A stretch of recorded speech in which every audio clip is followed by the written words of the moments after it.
Michael Allen from Manpower. We are a national brand, yet locally owned franchise. We are familiar with the challenges businesses face. It's tough recruiting and retaining qualified employees. That's why working with Manpower is a smart, cost-effective solution. Our entire focus is talent acquisition. We'll manage your hiring and training and provide ongoing customized support. Since 1966, we have been your community-invested partner, uniquely positioned to help eliminate the hassles and save you time and money. Let us help. Contact Manpower today. Hello and welcome to The Hub, powered by Manpower of Richmond, Portland, and Newcastle. And I am your host, Michael Allen. And here on The Hub, we interview local businesses, community partners, and very special guests. And our mission is to share and spotlight some unique and untold stories in the community at different companies, organizations, and also people who are making a difference in our community.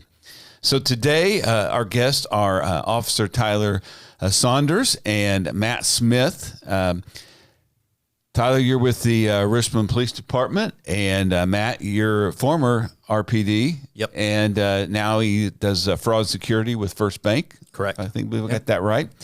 So, and today we're going to talk about cops and kids. And but hey, guys, welcome to the Hub. Thanks for coming this morning. Thanks for having us. And you know, we were looking for a charity to spotlight heading into the holiday season, and I'd heard about cops and kids and some of the cool stuff about that. I'm also involved in community and schools. I'm a mentor, and CIS kind of helps identify, I believe, some of the kids for the program. Yeah, they actually identify all of the kids for us.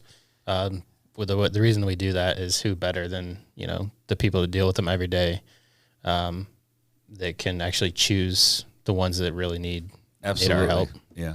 I've been with a couple of kids for 3 years now. I really love being part of that program a lot. I really enjoy just kind of seeing how they're doing and just doing different activities with them. So I enjoy that a lot.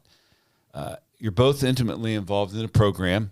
And again, we're just honored to have you guys both here today.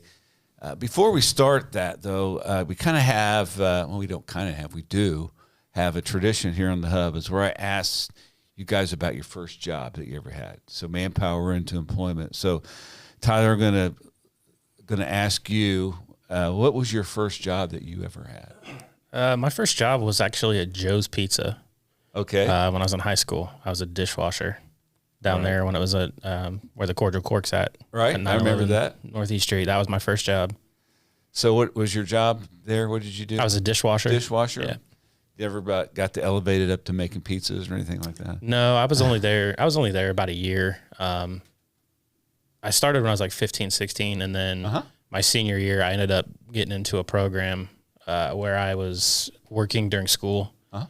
So I actually went to work for my grandpa for a year for my education while I was in school. All right. So I was only there about a year. So didn't have a lot of room to move up to management or anything like that. There wasn't too many manager positions either, though. No, but I remember Joe's Pizza. I remember going there for lunch. They had this buffet at lunchtime and stuff. And yeah, it was good pizza. It was good. Carrying around some I weight. was right after. I started right when Phil Quinn and Jason Whitney bought it. Okay. They were the ones that Jason was my swim coach with Phil's ex-wife. Yeah. And then that's how I got the jobs through them. Great. Matt, how about you? My first real job was at MCL. All right. Yeah. So I think I was 15 and got started as a busser and did that for a little while. I think that was my wife's first job. Yeah. I think maybe with salads or something like that. I think that was a lot of people's first jobs. Yeah. I think area. a lot of people worked there and needed a lot of hands on deck there going down the line and people back in the back serving food. Yep. So yeah, it's kind of sad that, a long-term place like that no longer is in town. Right. I think a lot of people enjoyed going there, and they had a lot of meetings there too, back in the meeting rooms. And so, yeah. Well, thanks for sharing that, guys. Let's start a little bit. Tyler, maybe, why don't you tell us a little about yourself, family, upbringing, where you're from, that kind of stuff. I'm from the Wayne County area. Okay. I've been around here pretty much my whole life. I did leave a few years. In 2009 to 2010, I went to Afghanistan. Okay. And then when I came back, I moved to Lafayette, Indiana for a couple years. And then I moved to Rock Island, Illinois area. I was part of the Quad Cities. I actually lived in Iowa, but I worked on the Arsenal with Wounded Warriors. Mm-hmm. We would, if you don't know much about that, what would happen is if a soldier got injured overseas, they would go to a warrior transition unit, which would be like Fort Knox or, one of the major bases.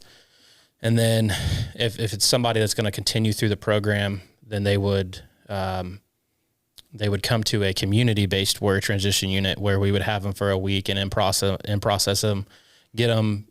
We would try to help them line up a job for when they get back to their home, because what they do when they left us was they would go back to where they were from. They would start getting, a job, and they would start going through the process to go get medically discharged. Uh-huh. And then in 2014, my job in the military changed, and they brought me back to Indiana. So I've been back here since then. Okay. So how many years total did you serve? I actually served 12 years, and I actually have a medical discharge from the military myself. Okay. All right. Wow, 12 years. That's a pretty big commitment there. It was a long time. I definitely, I had plans I enjoyed it. I wanted to stick it out, but the last few years when I was going through my medical stuff, I became non-deployable, and that's not what I wanted. I wanted to be able to deploy if I could. So I finally decided to go ahead and, go the medical route. Right. Because of everything that was going on. So what was the branch? I was in the Army National Guard. Army National Guard. Great. Matt, how about yourself? Born and raised in Richmond. Mm-hmm. Was here for until about 2009 with my wife. And then we moved out to Nevada, and I got started in law enforcement in Nevada. So I spent 3 years as a state trooper with the Nevada Highway Patrol in the Las Vegas Southern Command area. Did that. 2015, we came back, was hired with the police department, and spent 9 years with the police department as attaining a lieutenant position, or rank as lieutenant, and had an opportunity to go back into the private sector and took it. So your total service in law enforcement spanned how many years? 12. 12 years. Yep, 12 years in law enforcement. Very proud of everything that I did and all the people that I worked with, Tyler included. Yep. And still having the opportunity to be part of the FOP and helping lead the FOP with Tyler and Scott Glover has really been great. So what was the draw in the law enforcement for you guys? I mean, it seems like there's a lot of guys in the military, they go into law enforcement. It's not exclusive, but it seems like that's a good transition for a lot. It's a natural transition for some. So I don't know if that was just a way to kind of stay in that similar line of work, or what drew you into it? I would say that, that's a pretty accurate statement. For me, I mean, the cliche answer of, I've always wanted to be a cop. That's what I wanted from as a kid. Mm-hmm. I've the way that I like to explain it is, I served in the military. I served the country, and when I was done with that, I thought it was time to serve my community. And as I said, I've wanted to be a cop for a long time. So, like you said, natural transition into becoming a cop.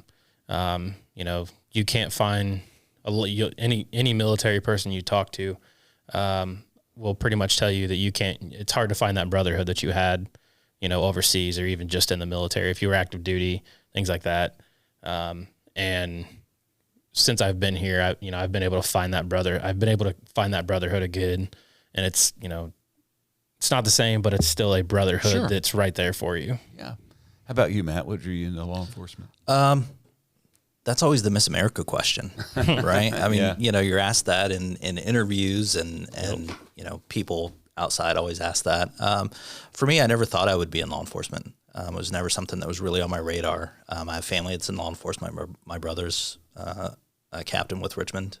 So he's been doing it for his entire lifetime, since he was able to. My father was a police officer with Richmond. So it never really was on my radar to do that. I always wanted to do other things. And about 2008, something just clicked for me that where I wanted to be more of a contributor to the community, whether that was here or somewhere else.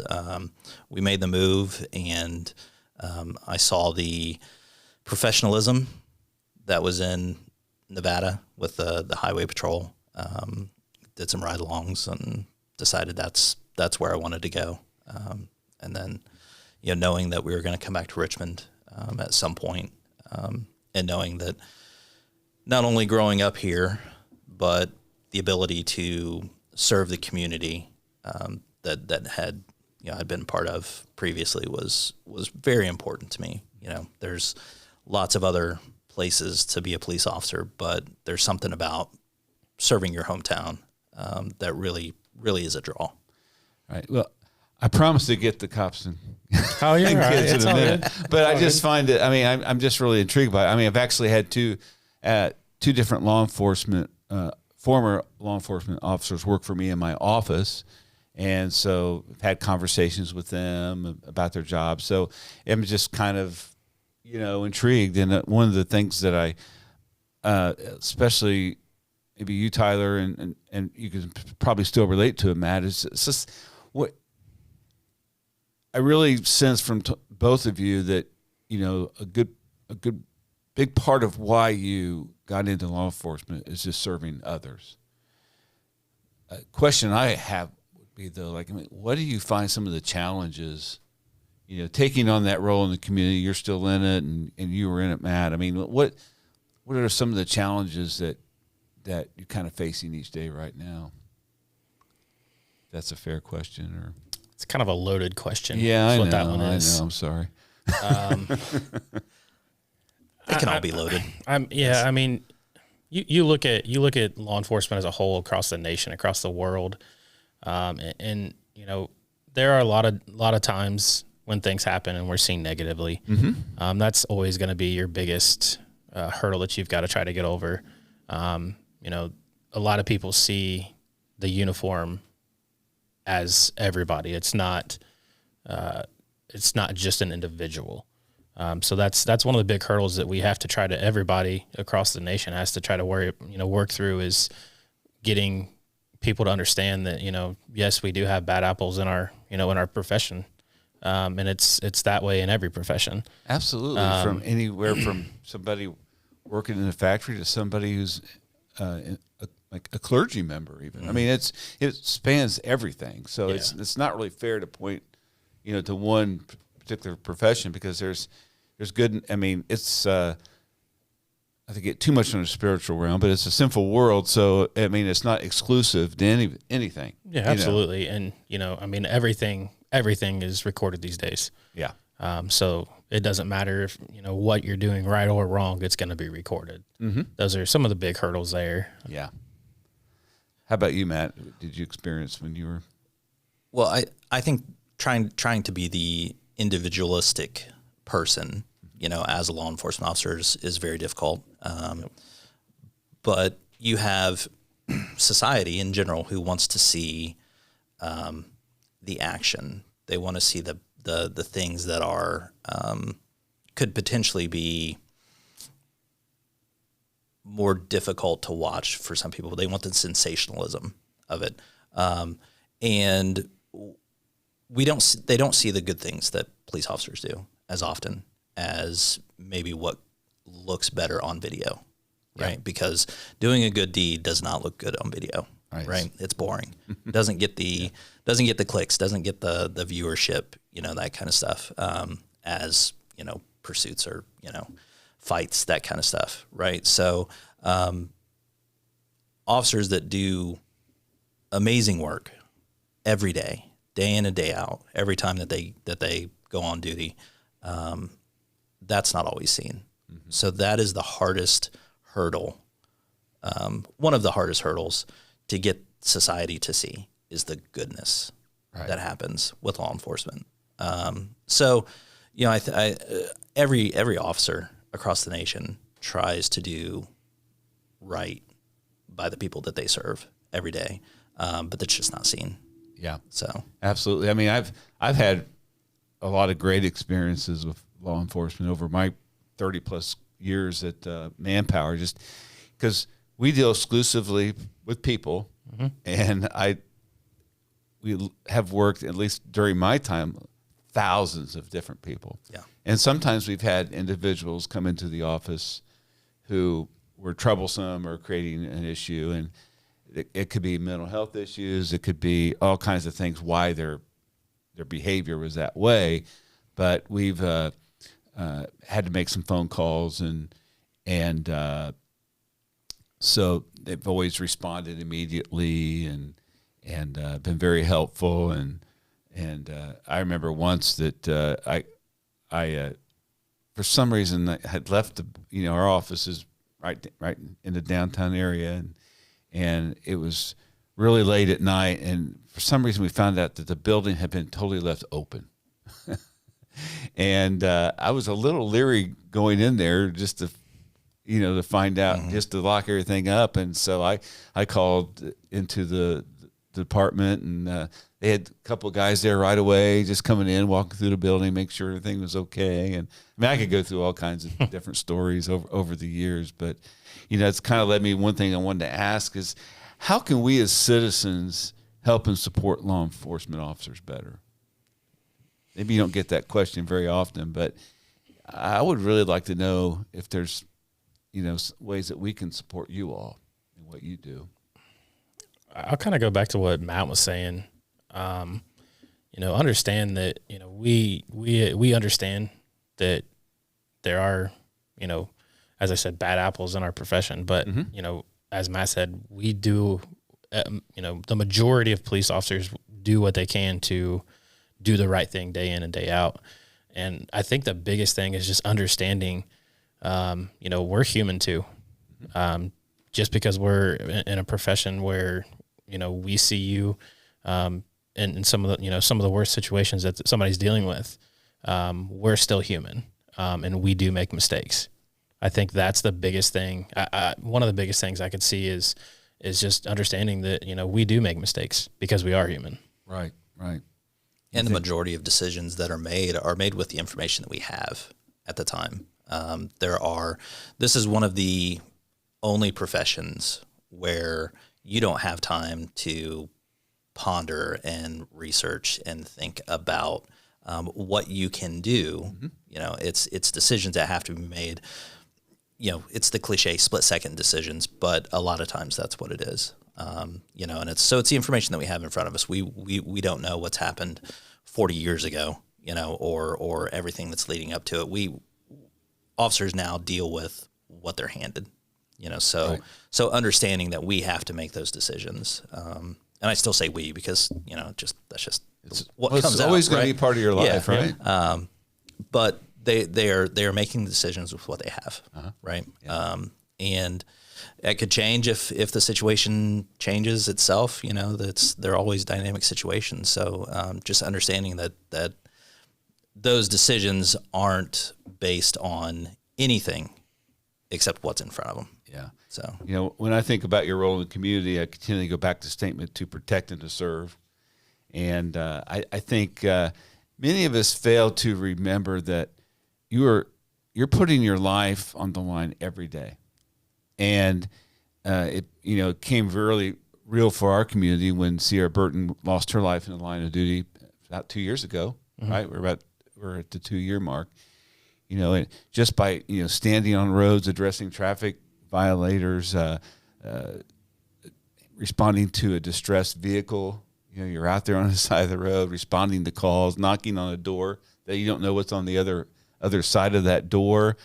Inserting yourself in the middle of a disturbance, people not being cooperative, and simply just by putting on your uniform, like certain perceptions people have, and just they see the uniform as something negative, and I obviously don't feel that way, and I think the majority of people don't, but it's just there's just this niche in the society, and it's been exacerbated in media, I think, to a certain point, but. So I really appreciate what you're doing, what you've done, and just thank you guys so much for serving our communities in Thank that you. way. Thank you. And for serving our country for 12 years. Appreciate that. Thank you. Absolutely. So let's talk about cops and kids now. Okay. Let's just lighten it up just a little bit. right. So let's talk about what the program is. I'm sure not everybody knows. So that's part of what we wanted to do today is bring some light to the program. So tell us about Cops and Kids, what it is. So Cops and Kids, I mean, it's been around for a long time. I can't give you, I have no clue when it actually started. But what it is we take less fortunate children in our community that maybe their family's going through a hard time, maybe that something happened right before Christmas, things like that. And what we do is we bring them to the Richmond Police Department, and then we have the child or the student, whoever goes with an officer, actually in their vehicle, and the officer will drive them to what we use Meyer. Okay. And we'll drive them with our lights and sirens, a big parade all the way up there. All kids love seeing lights and sirens, and they like, a lot of them. The last few years, I've noticed we're starting to get more and more talking on the radio to our dispatchers. They love being able to do that. Yeah. And then once we get to Meyer, which Meyer's been really great with us the last couple of years. Meyer actually has, they have Santa, they've got reindeer, and then they provide us. The last couple of years, we've done a lunch where they'll provide the children lunch.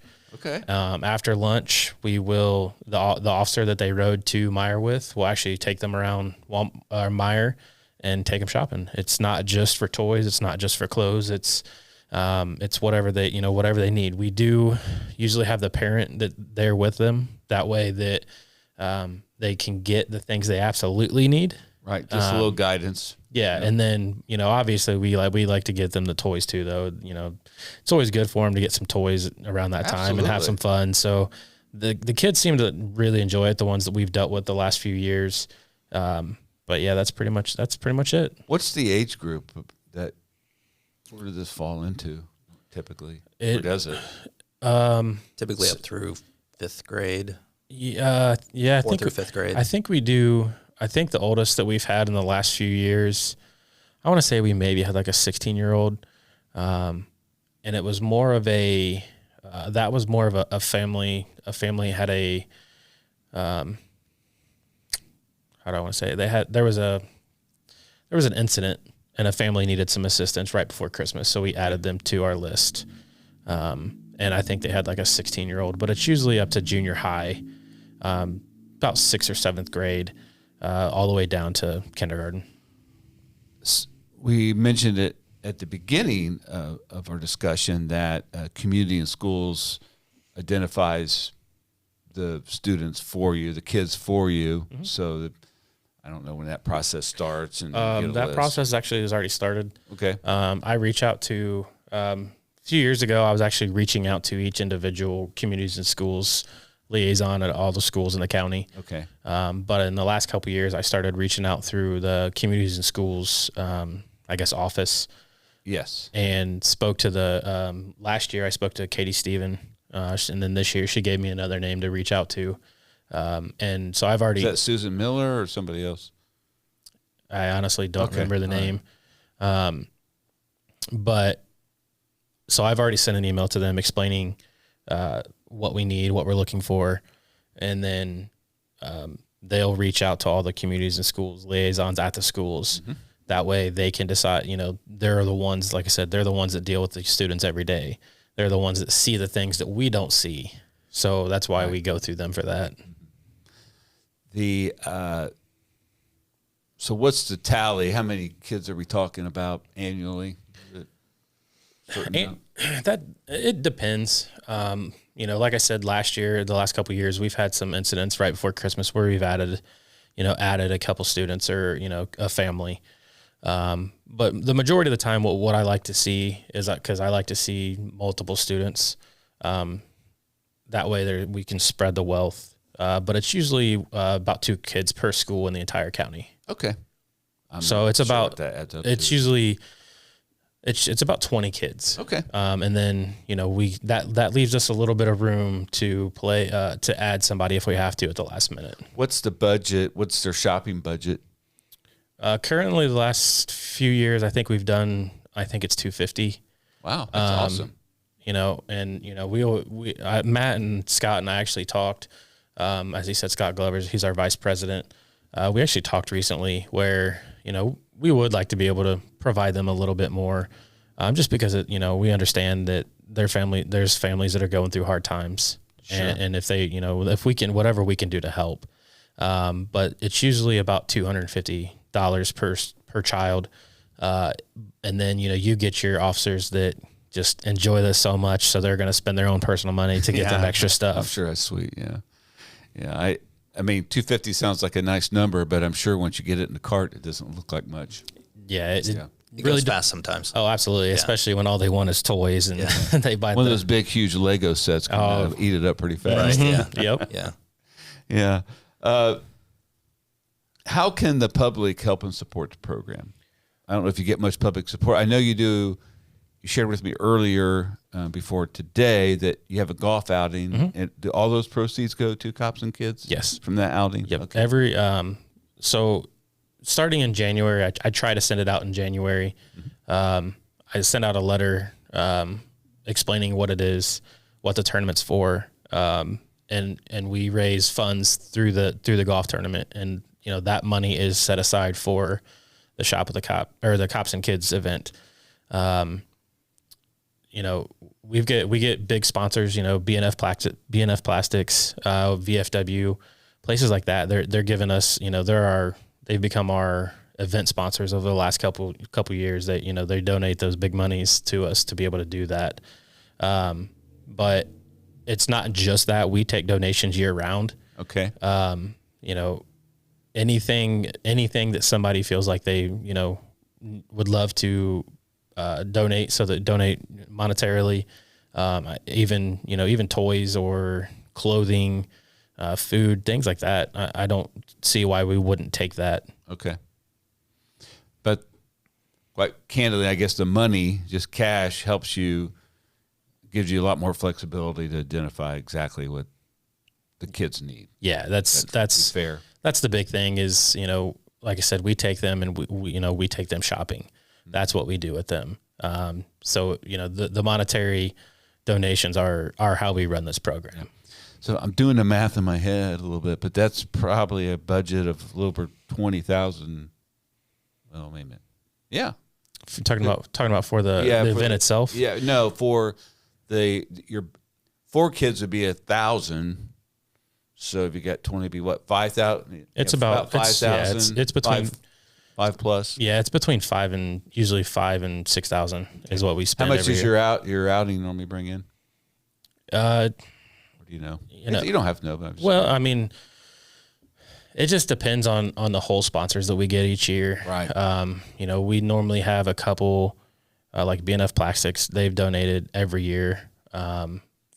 I've been in charge of the golf tournament for I think 3 years now. Yeah.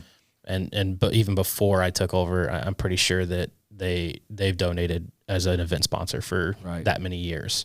Well, Justin Scheiben, he used to be an officer on the floor, so I'm sure that's close to his heart. Yep, and, he's one of our main donors. Yeah, I'm sure they do a lot in the community. Anything else to add?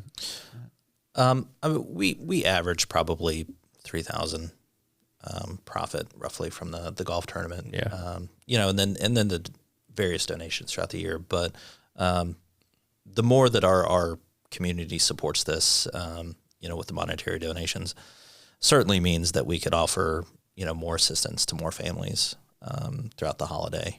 Sure. And really make this a huge program for the community. And that's what we like. I would say out of everything that I've done, and I think Tyler could probably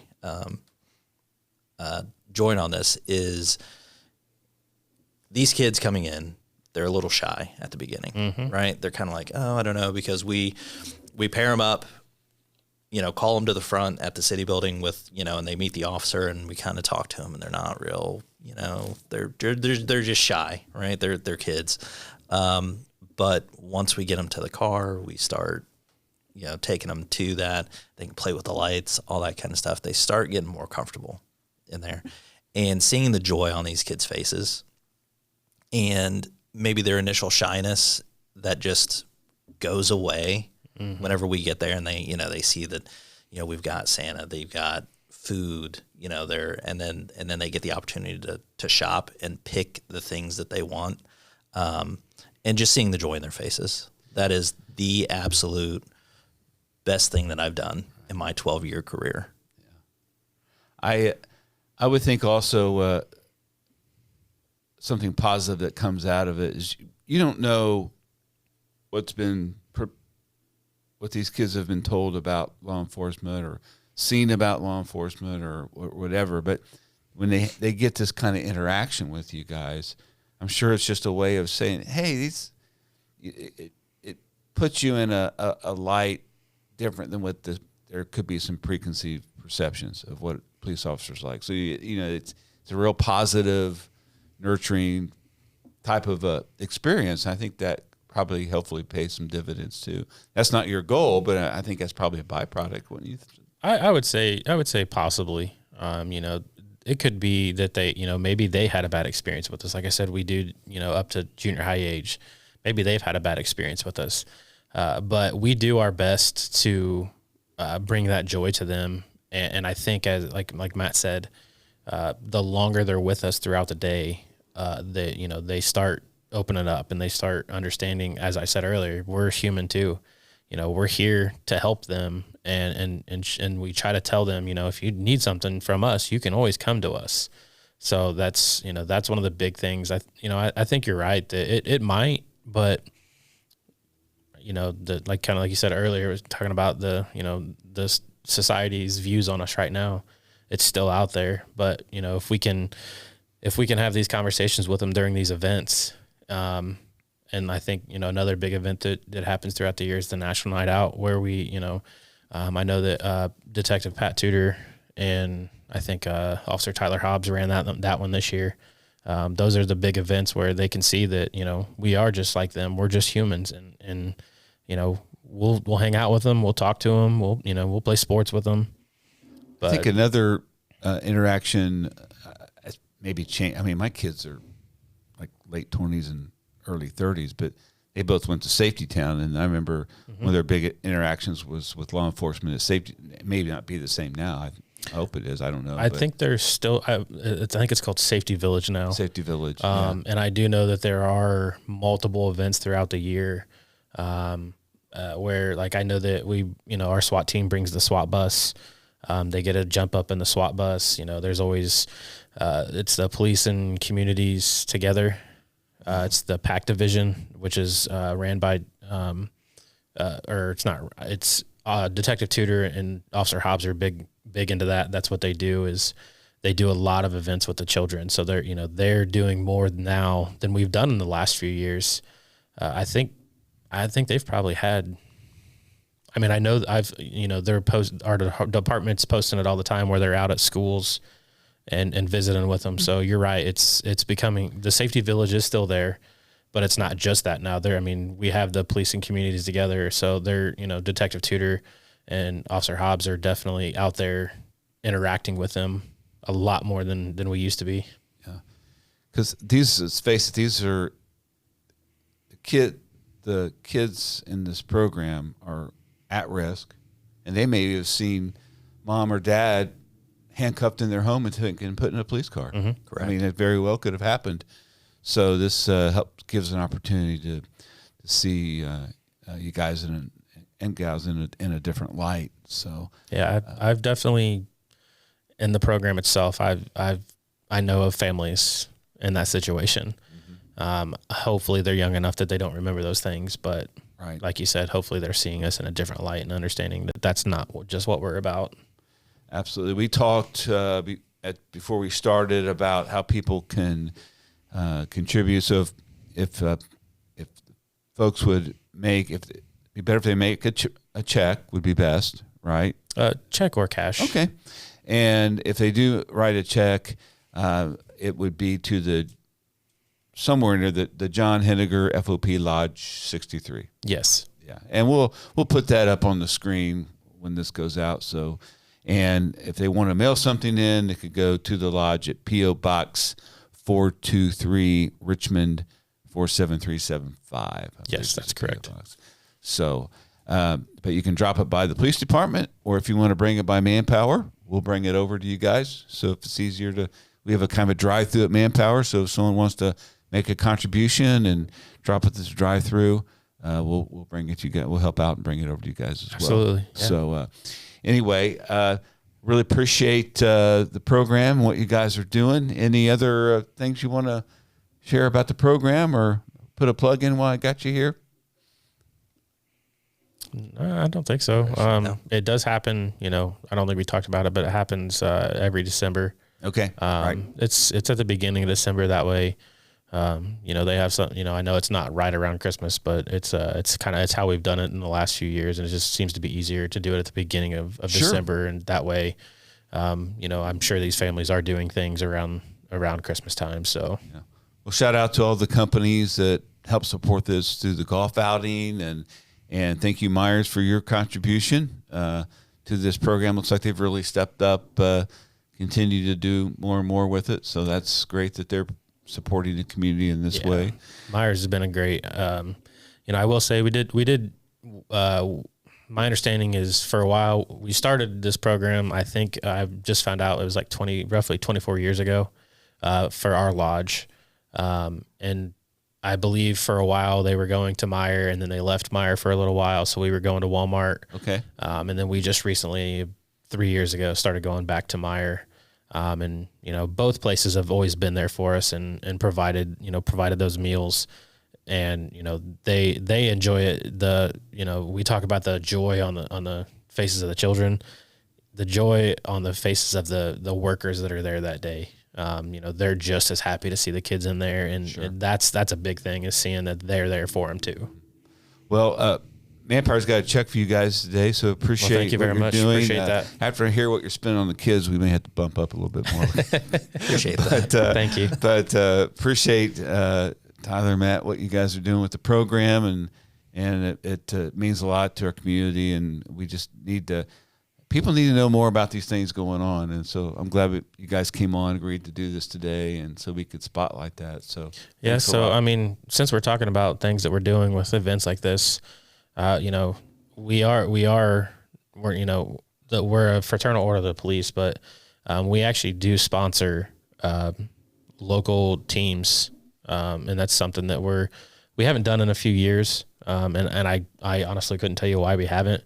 I haven't had anybody reach out to me. This is the first year that we just actually approved a donation for a sports team last month.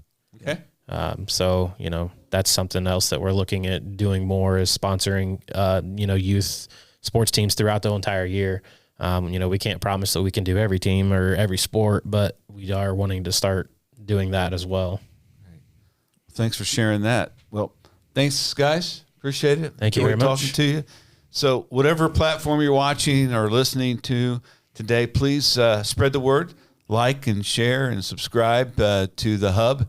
We'd love to have you following us on a regular basis. So great. Thanks, guys. Thanks, Mike. Appreciate it. Michael Allen from Manpower. We are a national brand, yet locally owned franchise. We are familiar with the challenges businesses face. It's tough recruiting and retaining qualified employees. That's why working with Manpower is a smart, cost-effective solution. Our entire focus is talent acquisition. We'll manage your hiring and training and provide ongoing customized support. Since 1966, we have been your community-invested partner, uniquely positioned to help eliminate the hassles and save you time and money. Let us help. Contact Manpower today.